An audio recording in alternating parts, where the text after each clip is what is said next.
Syria में बशर अल असद सरकार के तख्ता पलट और असद के देश छोड़ने के बाद से हालात और बद से बदतर होते जा रहे हैं। देश के एक बड़े हिस्से पर विद्रोहियों का कब्जा है।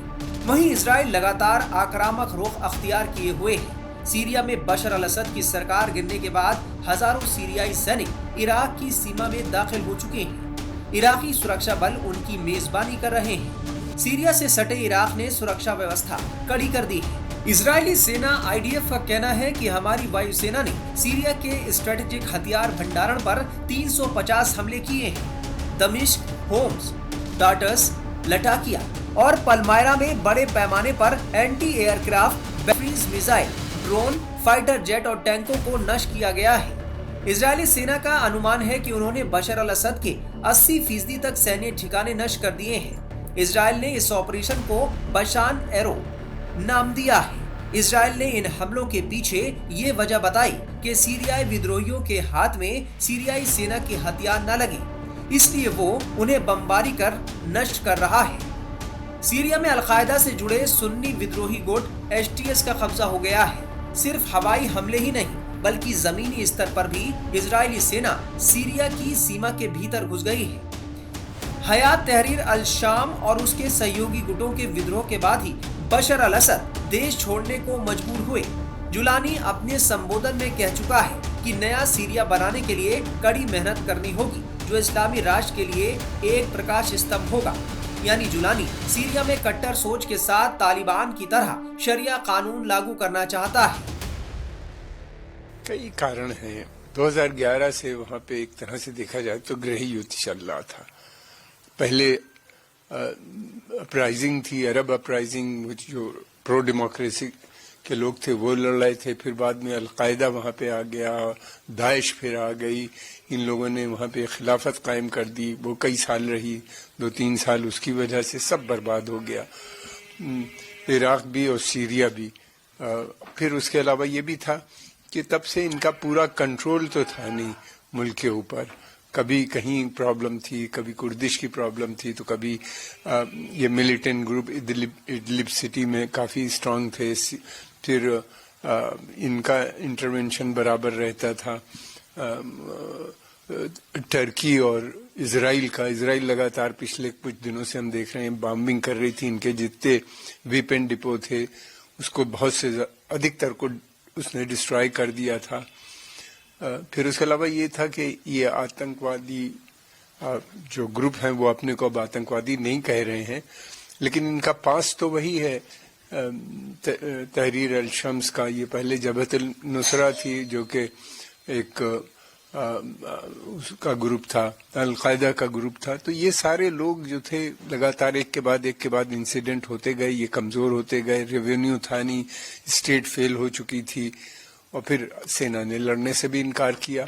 अधिकतर लोगों ने, उनको लगा कि वो सेना अपने ही लोगों को मार रही है, तो वो उसमें डिसर्शन शुरू हो गया और उनका पतन हो गया। बता दें कि मोहम्मद अल जुलानी के सिर पर 10 मिलियन अमेरिकी डॉलर का इनाम है। वो एक अंतर्राष्ट्रीय आतंकी माना जाता है। सुनिए सीरिया के बदलते घटनाक्रम पर पश्चिमी एशिया मामलों के जानकार वेल अव्वाद का क्या कहना है। इंडियन सरकार में तो हर देश में, हर दुनिया में, हर सरकारी के साथ में तो दोस्ती बन रहा है। मतलब ये तरीका है पॉलिटिकल इंटरनेशनल रिलेशन।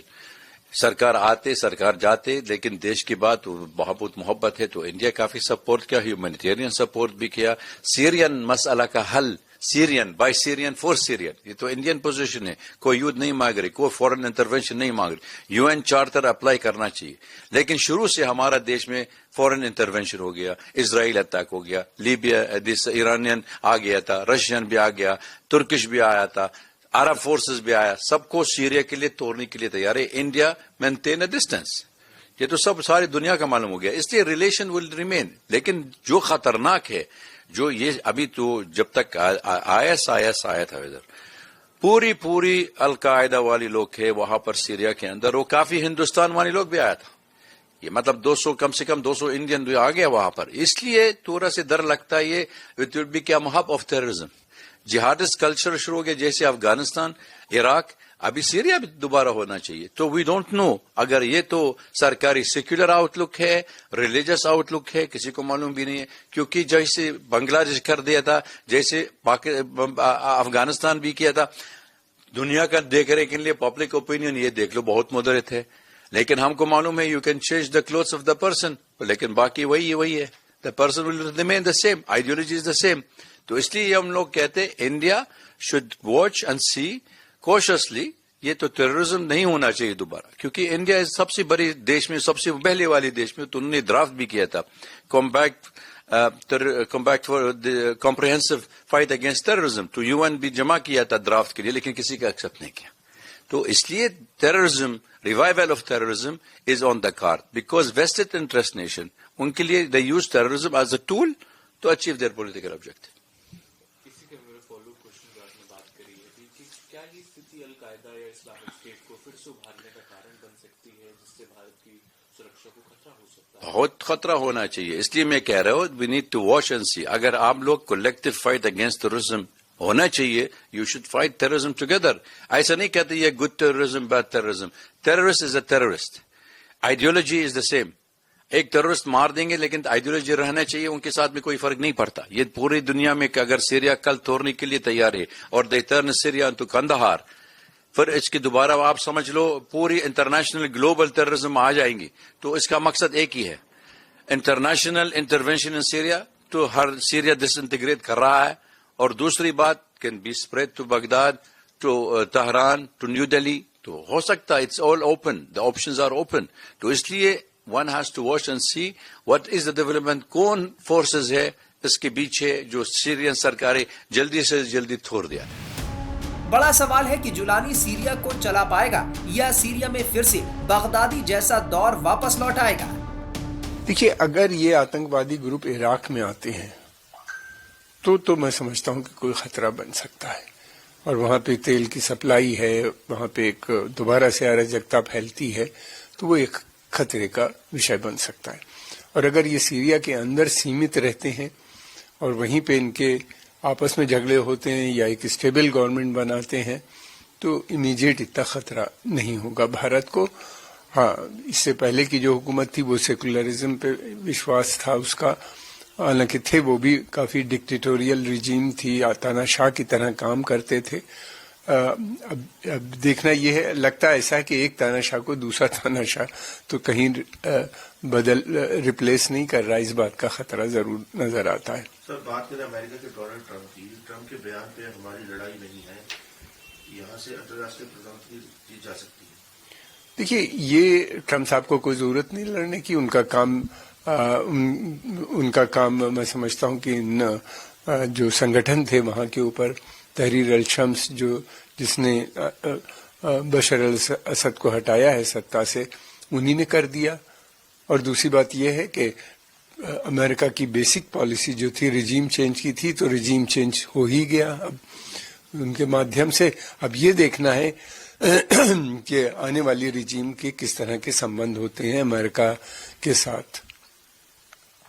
سر, پچھم ایشیا کے لیے اس کا کیا واقع ہو سکتا ہے؟